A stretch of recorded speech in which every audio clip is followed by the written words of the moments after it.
New sponsor by Lords furniture. খবর বাংলা জলপাইগুড়ি থেকে শহরের প্রতিটি খবর এখন আপনার হাতের মুঠোয়।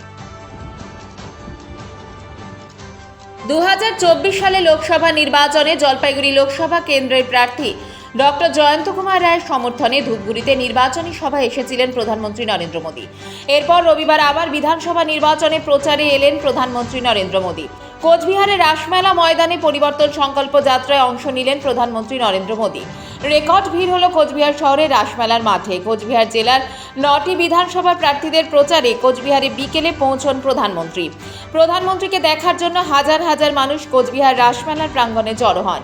কোচবিহার বিমানবন্দর থেকে রাসমেলা ময়দানে আসেন প্রধানমন্ত্রী।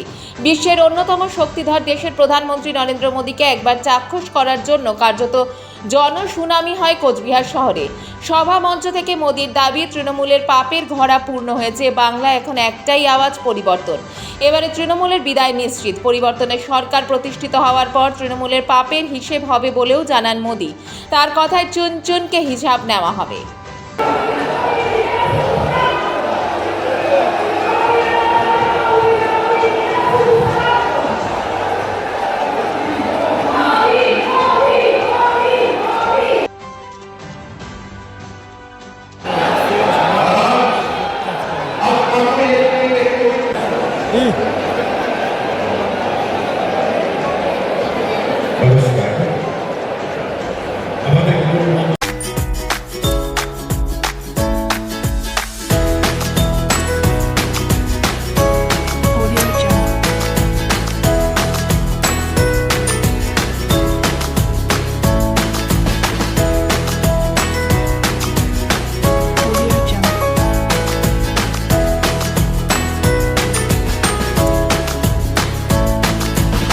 জলপাইগুড়ি মার্চেন্ট রোড আরবি দে কমপ্লেক্স সুবর্ণা। এখানে আপনারা পেয়ে যাবেন রকমারি গিফটের সম্ভার।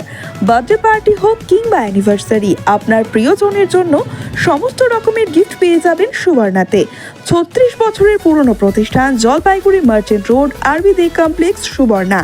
আজই চলে আসুন সকলের প্রিয় প্রতিষ্ঠান জলপাইগুড়ি সুবর্ণা।